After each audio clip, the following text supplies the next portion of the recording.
Welcome to this special edition of our Sunday show. It's 8:30 p.m. We are at the magical Grand Palais where world players will gather for a global AI summit.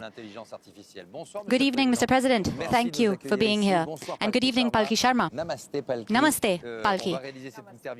We're going to do this interview together. Thanks for being here. This will also be broadcast in India. And just to have an idea, Palki, how many people generally follow you in interviews? Namaste, and thank you for having me here. And namaste, Mr. President. How are you doing? I'm fine. And Bharat ke logon ko meri namaste. Kya baat hai. Thank you very much. And to your question, my favorite question, how many people watch? Typically in a month, we have viewers up to 150 million. That's more than twice the population of France. And in the last 2 years, we had 3 billion viewers. So I say, Laurent, this is your chance to be famous. You're on first post. But, and I'll try to be good enough. We're very excited to talk about the subject that we've gathered here to talk about, artificial intelligence. You're hosting a summit. What do you think about AI as a policymaker and as an individual? Are you wary about what's coming? Are you excited? Do you think it's a threat? Do you think it's a gift to humankind? What are your views? Thank you for being here, and thank you to both of you for giving me the opportunity to talk about AI. We are living through an absolute technological and scientific revolution, and it's almost unprecedented. So this is an opportunity for humanity. And this is something that I personally am following with a lot of interest. I'm convinced that it's a new era for progress, and that France and Europe and its partners like India need to seize these opportunities because they will allow us to live better, to learn better, to work better, to heal better. And I think that it's up to us to make sure that it serves humanity. So, before we talk about that, let's talk about positive things. Yes, indeed, because AI is already here. It's here in medicine, for instance, with research, with acceleration of research that's exponential. For instance, the early detection of cancer. That is a reality today in France, isn't it? Yes, it is in France and in the world. There's a bit of a race in that field. I see pictures here that you're showing. And a few days ago, I was at the Institut Gustave Roussy Cancer Center. It is one of the best centers in Europe, the 4th in the world, and we hope to become first thanks to our investments. And our researchers are cutting edge. We have collected a great deal of data, and thanks to AI, we can do prevention and preventive diagnostics as well. And I see this picture you're showing, which was shown to me just 2 days ago as well. Using MRI images, sometimes it took a lot of time to identify cancerous cells. And thanks to AI, because we're putting together so much data, because we have computing power, we can see things much more quickly. So, for instance, a tumor, you can detect it more quickly, and you can more specifically target areas for radiotherapy. And so there's a lot to do in the field. You know, there's also the digital twin that I was told about. With all the data that you collect, you can create a digital twin. And don't worry, everything is being done responsibly by science. And the idea is to test whether a treatment will work or not. And you test it on your twin. So you see it on the left and on the right. You see how the AI is identifying the area that needs to be treated using radiotherapy. So this is progress, a concrete progress, and thanks to AI, in medicine, we can prevent better, we can detect things much better, instead of having to do a biopsy or blood tests, and you had to do a biopsy several weeks after a blood test. Now we can be much more precise. Right. In fact, we have on the sets Oscar, who is using Wondercraft, piloting it with the help of artificial intelligence, and we would like you to tell our viewers about that as well. How does that work? Wow. Ah, ça, c'est une entreprise française. This is a French company. Ça s'appelle Wondercraft. Wondercraft, yes. Regardez ça. Watch this. Et c'est l'intelligence artificielle. And that is AI that is making all this possible. Actually, it's optimizing it. So some of the images we saw are also French research at the Gustave Roussy Center with partners in Villejuif, in Saclay, big universities around Paris. And one of the companies was created by French people in the US, and I hope they come back to France. And what you see here with Wondercraft and Oscar, and thanks to Oscar for being here. I saw them 2 years ago. They're close to here, actually, based in Rue de Rivoli.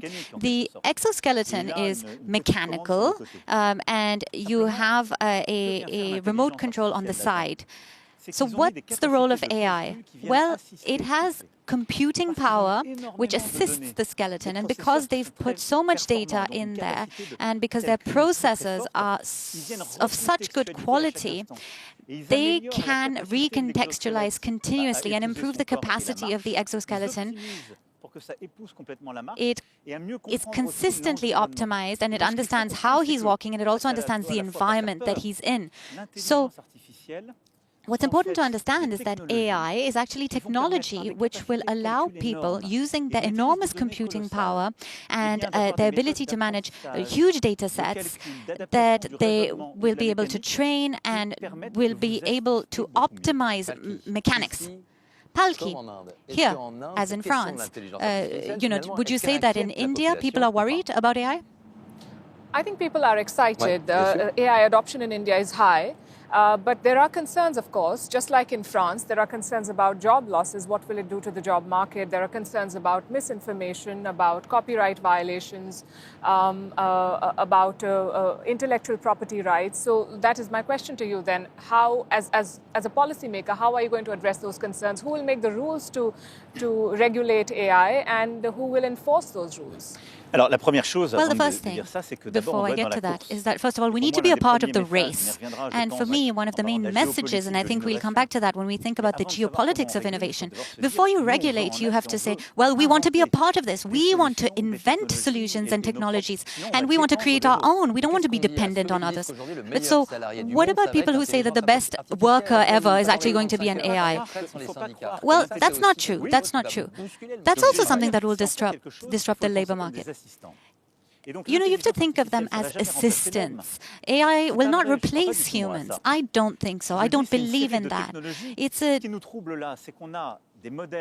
technology change, and now we have these generative models, language models. But it's been decades that we've actually had AI, but now we have computing power, and we have the speed of operation that's much faster. But laborers, lawyers, journalists, everything's changing. Yes, but when we built this Grand Palais, work was different. We worked differently. There was technological progress since. So we have to prepare for that. We have to train for it. Now, in my first term, we actually created trainings. From the 11th grade, we had digital training, and we have a large number of youth who are interested in science today. 40,000 students a year, which has now gone up to 100,000 students a year. And we're going to train them. And that will completely transform our jobs. You're right.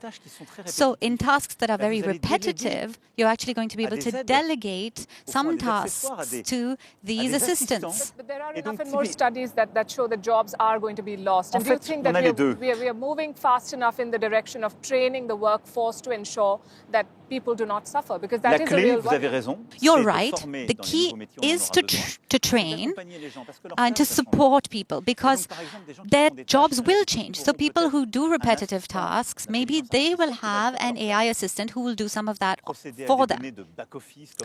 Back office work in the service industry, sometimes draft some responses and so on. But that will help people to free up time to do other things, to be more present. So if you look at care workers, there might be AI assistants who do some of the more repetitive tasks, but that gives people space to do more, to do other things. In our countries today, we talk about it every day. You, in fact, Laurent, talk about it every day. Many care workers find their jobs very difficult. And so AI will help delegate some of this work and place humanity at the heart of it. A robot or an AI can't make a caring phone call, isn't capable of physical touch, can't connect with somebody old. I don't believe that.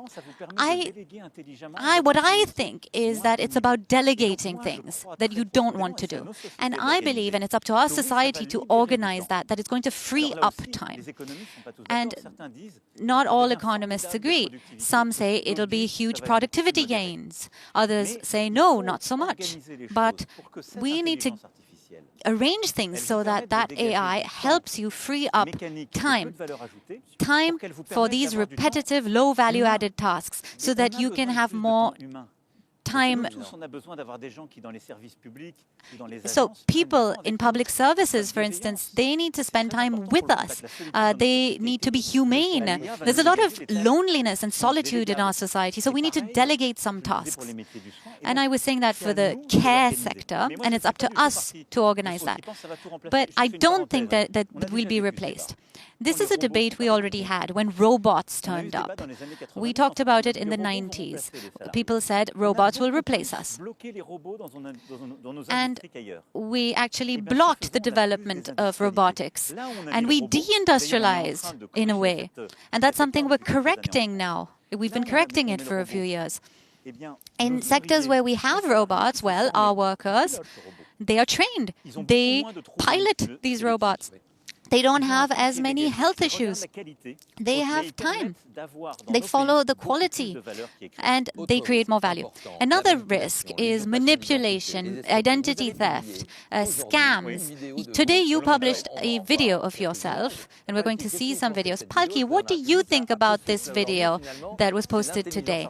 It's actually it's actually a compilation of AI-generated images. Now, it's funny, but not just funny. Ensuite, tous les cheveux qui restent sur le côté droit. La techno a une culture à part entière. On est attaché à la bagnole. On aime la bagnole. Does it bother you? You posted it, I know, to make a point. Non, je l'ai posté pour montrer. I posted it to show. Mais I mean, in a way to spark debate. But this is what AI can help you do. Or AI does. Yes, it does it for teenagers. Yes, this is what generative AI does. So you have this technology which can generate language, large language models. Mistral, a European champion, a French champion. I'm sure you're all using it. And, you know, actors and singers are worried about that. Yes, hold on. So you can create videos and all of that. And in a way, it's a great thing. You can produce content faster. It can correct you. It can teach you things. But you need to understand it, and you need to put it into context. So do you think artists are right to be worried? Yes, I mean, Jean-Michel Jarre is a great artist, a pioneer of electro music, and uses AI. But there's this, the theft is a reality. Yes, but that existed before AI. You know, copyright is a right, and 5 years ago, there was no need for AI. With social media, we were already threatening copyright, and France fought to protect copyright. And we have the French model scaled to the EU now, and we protect intellectual property. So we need to do the same thing with AI. We need to be clear on when AI produced it and when a human produced it. My question is, who's doing it, Mr. President? The thing is that a lot of technology is being thrown into the market, and governments are very keen to be on board. As you said, we want to be part of the race. But who is creating guardrails? Who is making sure that this is not causing harm? Because there is real harm being caused. I think that there should be global regulation.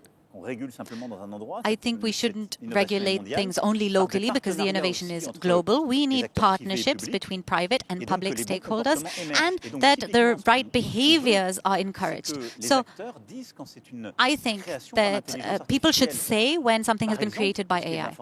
So the French press agency is signing an agreement with Mistral on this. And tomorrow we are announcing this public-private partnership. That's why I think that gradually we need to make sure that public and private players recontextualize all of this and that they say very clearly, this is AI and this is not. So it's great for artists to use AI. Tomorrow, you'll see here a creation by Agoria. So if you're able to use it and say that you did, that's a good thing, and you should protect intellectual property. If a journalist uses it, it's a good thing. But they need to be clear that they did. Are you putting the onus of that censorship or regulation on the people, just like you did with social media, that they need to do this? I think that it needs to be governments around the world who do it voluntarily. But you know, tomorrow, who will be here? There will be political powers, but there'll also be tech players, and they've become states in their own right, in a way. Why was it so hard for social media to regulate social media? What would these people say? They would say, no, we don't want to regulate. And look what's happening in the US. You're right, and that's a challenge. What's the challenge for Europe? We all agree with what you're saying, but if you regulate before you innovate, then there's no innovation. You can say we have great regulation in Europe, but we don't have innovation. But sometimes a ban is not the answer. Yes, if we do that, we won't innovate, and that's the problem. So don't ban, but do regulate. Well, the first battle for us as Europeans is invest, invest, invest. And I hope we will talk about it, because we have very big announcements to make for France and Europe. But I also believe we need to regulate, and that is our fight on social media as well. In 2017, I fought against hate speech, anti-Semitism and racism on social media, and people defending terrorism on social media. Do you think it's being fast enough? No, it's not.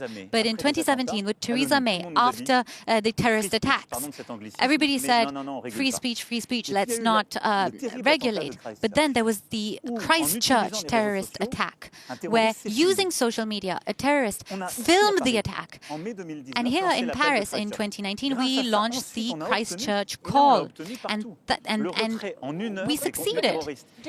Within 1 hour, we could remove terrorist content, even on American platforms. So social media today is safer because they have removed fact checkers. So with all of that, you've done.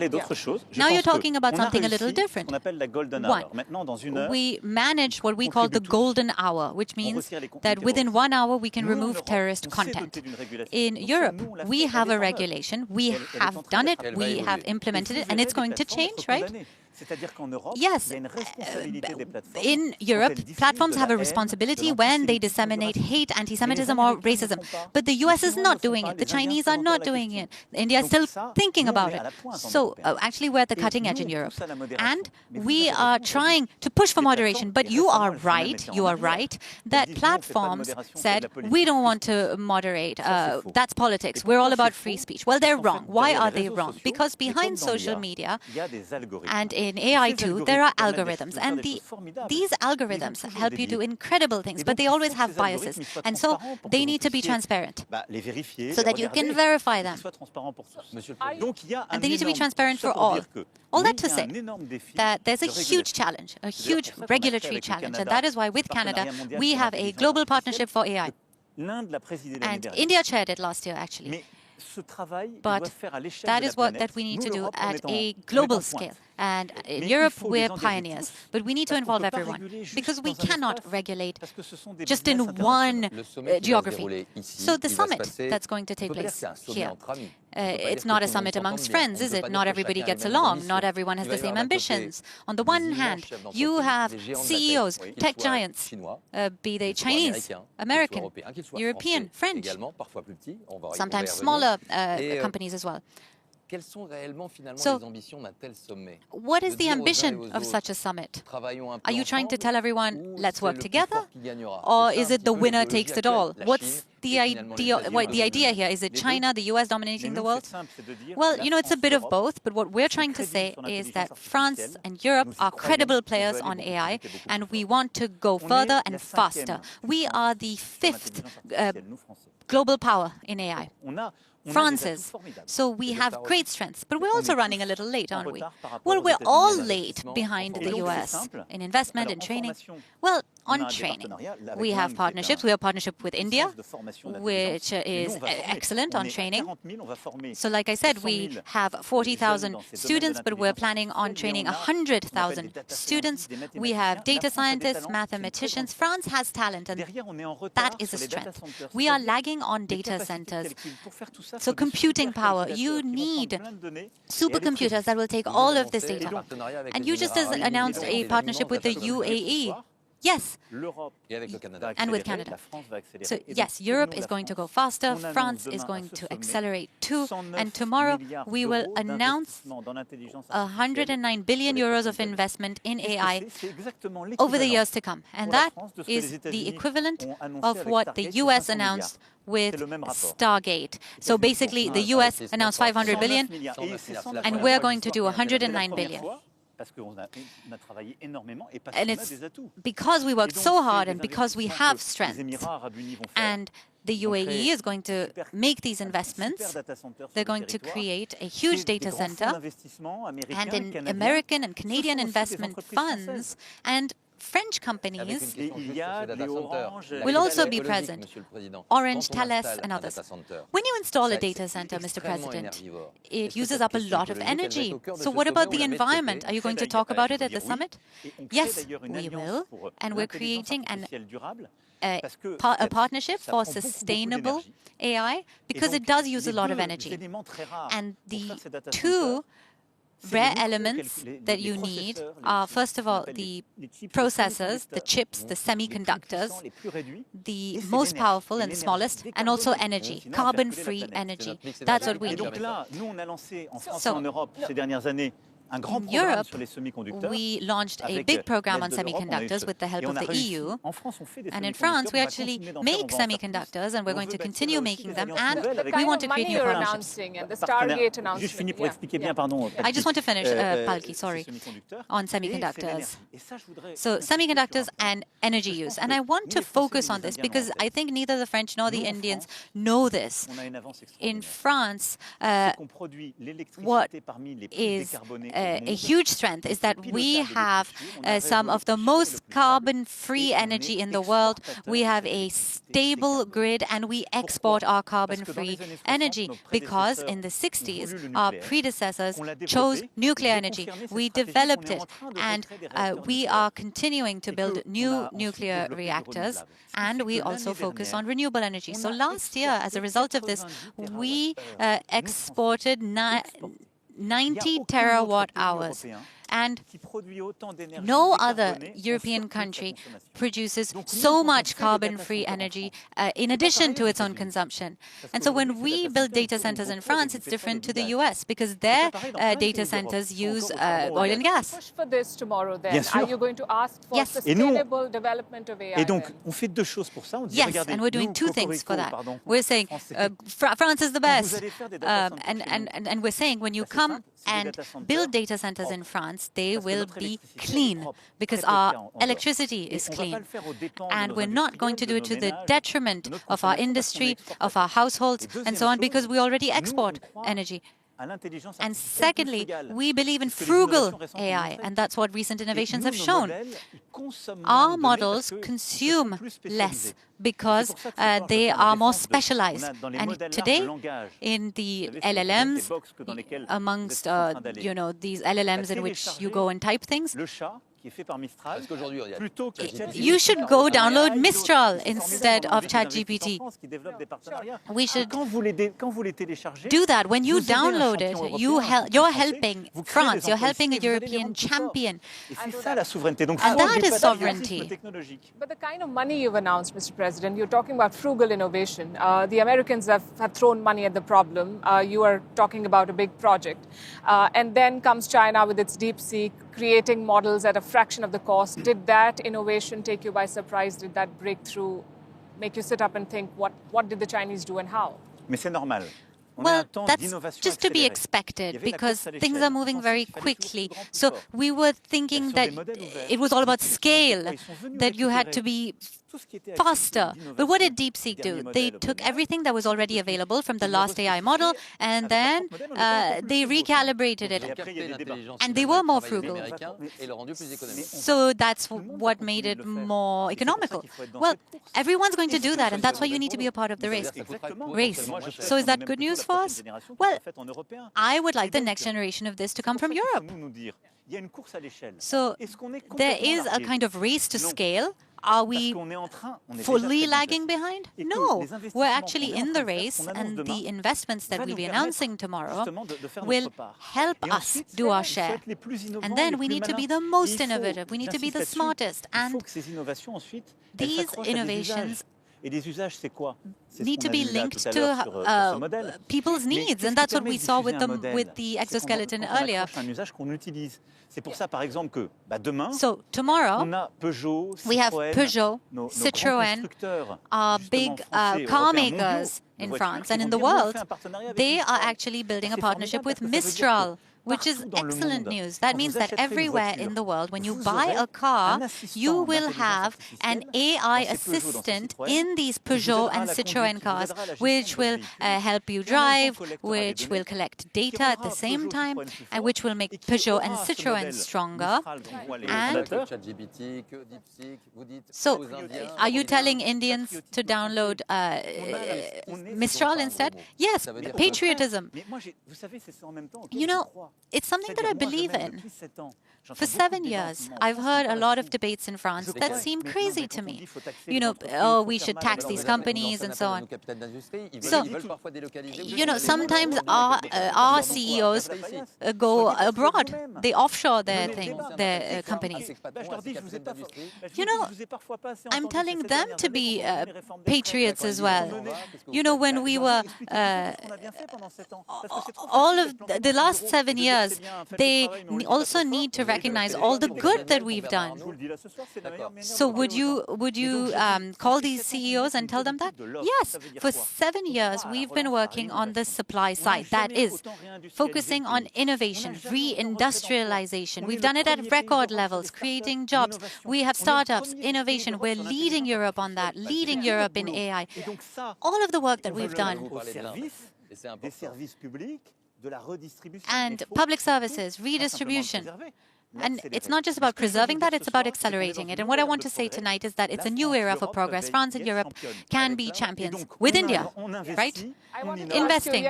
Investing 109 billion euros.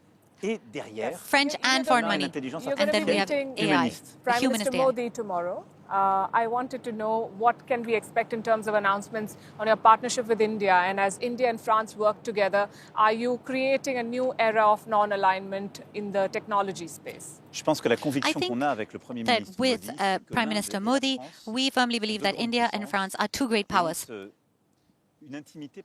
And we have a special relationship. We respect and want to work with the US. We want to work with China, but we want to depend on no one. And we have a bilateral partnership on that basis. In defense. With our navies, our fighter planes, technology, major engineering training programs. India is a training superpower. 1 million engineers a year. So more than all of Europe and the US combined. So we have that partnership. 3. We have a partnership on the environment and the economy. With Mr. Modi, we launched the International Solar Alliance to develop solar energy in our countries and in the world. We also have civilian nuclear programs. So it's a very deep-seated conviction that we want to be independent. That doesn't mean we want to be isolated, but we want to have technologies and partners that we can trust without dependencies. And that is something we've developed far beyond the France-India relationship. It's part of the Indo-Pacific strategy. And what brings us together with India, with Japan as well, South Korea, Australia, New Zealand, and us as a power in the Indo-Pacific. Back in the day, diplomatic relationships and you know, the quest for power was, there was a space race, there was a arms race, now there's an AI race. Is AI going to determine who is a global power? And in that context, when you work with India, you and Prime Minister Modi have both talked about strategic autonomy a lot in the past few years. Are you then going to push for tech sovereignty together? Totalement, et d'ailleurs, yes, absolutely, and that's what we're already doing. India, of course, has a much larger population than we do. You mentioned it. It's a huge power, very dynamic on the demographic front. And India and France is leading. So we have the US and China far ahead. And then you have France, the UK, India, the UAE, and then Germany, and the others. So we want to work together on AI. And Prime Minister Modi, you were showing these major companies earlier. Prime Minister Modi is facing the same issues. They're all American, and there's a few Chinese players in that space. And he wants to benefit from the innovation, but he wants it to also be happening in India. Sometimes, if there's non-cooperation with these players, then you need to be able to take things forward on your own. We saw it with COVID. When things go wrong, people look inwards, and that makes sense. If you depend on others to produce medicine or technology, then things can go wrong. So we need that partnership, because we have shared interests and because we have the same worldview, focused on friendship and also interests. So together we will develop technological sovereignty. We want to train our talent, that they can go abroad, but they should also be at home. And we want to create data centers in India and in France with sustainable energy. And we want our own language models in France and in India. We don't want to depend on the US and Chinese models, and we want applications in all fields. So more than a partnership, it's a new alliance. It's a third way forward. There's the US and China, and perhaps Europe, France, and India can be a third way. I believe very strongly that that is the future. And that is why in 2018 I started this Indo-Pacific strategy. And I'm obsessed with one thing, and that is that I want our children to lead better lives than we do. And I want them to have a say in their future. That is independence, that is progress for France and for Europe. And so I believe very, very strongly that we need to fight today. When it comes to our technology, when it comes to our defense, all of these issues, we need to make sure we depend on no one. Now, the French have been listening to you. We talked about AI. Palki, I'm just going to talk about French politics for a while. They wonder whether our president is only interested in AI or whether he's also interested in pension reforms, in the tax system in France. Are you still interested in domestic politics or not? Well, I answered you earlier, but you were talking about AI. Well, everything is linked together. What about citizenship by birth?